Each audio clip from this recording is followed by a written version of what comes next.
ब्रह्मा, विष्णु और महेश, इन त्रिमूर्तियों को कौन नहीं जानता है। एक ओर जहां ब्रह्मा जी को सृष्टि का रचयिता माना जाता है, तो वहीं भगवान विष्णु को संसार का पालनहार और भगवान शिव को संहार का देवता माना जाता है। इन त्रिदेवों में से भगवान विष्णु और भगवान शिव की पूजा पूरी दुनिया में होती है, लेकिन ब्रह्मा जी की पूजा संसार में कहीं नहीं होती है। क्या आप जानते हैं ऐसा क्यों है?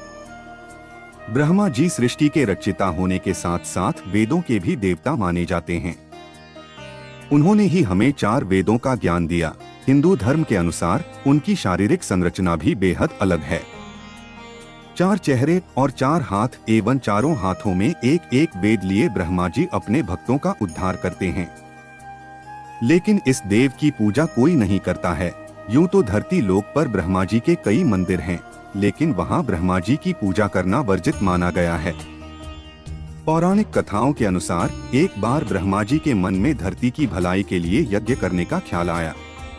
अब यज्ञ के लिए जगह की तलाश करनी थी। इसके लिए उन्होंने अपनी बाह से निकले हुए एक कमल को धरती लोक की ओर भेजा।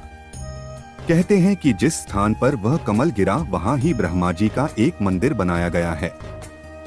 यह स्थान है राजस्थान का पुष्कर शहर, जहां उस पुष्प का एक अंश गिरने से तालाब का निर्माण भी हुआ था। पुष्कर में ब्रह्मा जी के दर्शन के लिए हर साल लाखों श्रद्धालु आते हैं। हर साल कार्तिक पूर्णिमा पर इस मंदिर के आसपास बड़े स्तर पर मेला लगता है, जिसे पुष्कर मेले के नाम से भी जाना जाता है।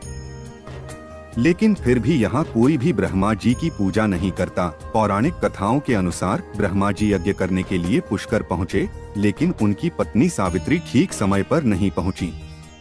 पूजा का शुभ मुहूर्त बीतता जा रहा था। सभी देवी देवता यज्ञ स्थली पर पहुँच गए थे, लेकिन सावित्री का कोई अता पता नहीं था।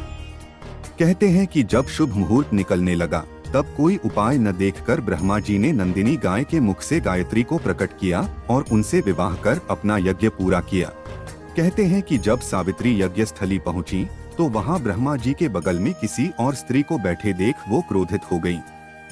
गुस्से में उन्होंने ब्रह्मा जी को शाप दे दिया और कहा कि जाओ, इस पृथ्वी लोक में तुम्हारी कहीं पूजा नहीं होगी। हालांकि बाद में जब उनका गुस्सा शांत हुआ और देवताओं ने उनसे शाप वापस लेने की विनती की, तो उन्होंने कहा कि धरती पर सिर्फ पुष्कर में ही ब्रह्मा जी की पूजा होगी। इसके अलावा जो कोई भी आपका दूसरा मंदिर बनाएगा, उसका विनाश हो जाएगा।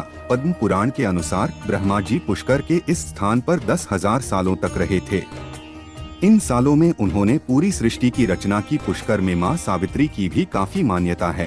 कहते हैं कि क्रोध शांत होने के बाद मां सावित्री पुष्कर के पास मौजूद पहाड़ियों पर जाकर तपस्या में लीन हो गईं और फिर वहीं की होकर रह गईं। मान्यतानुसार आज भी देवी यहीं रहकर अपने भक्तों का कल्याण करती हैं। उन्हें सौभाग्य की देवी माना जाता है। मान्यता है कि मां सावित्री के इस मंदिर में पूजा करने से सुहाग की लंबी उम्र होती है और मनोवांछित फल प्राप्त होते हैं। यहाँ भक्तों में सबसे ज्यादा महिलाएं ही आती हैं और प्रसाद के तौर पर मेहंदी, बिंदी और चूड़ियां मां को चढ़ाती हैं। दोस्तों, ऐसे ही और वीडियोस के लिए चैनल को सब्सक्राइब करें।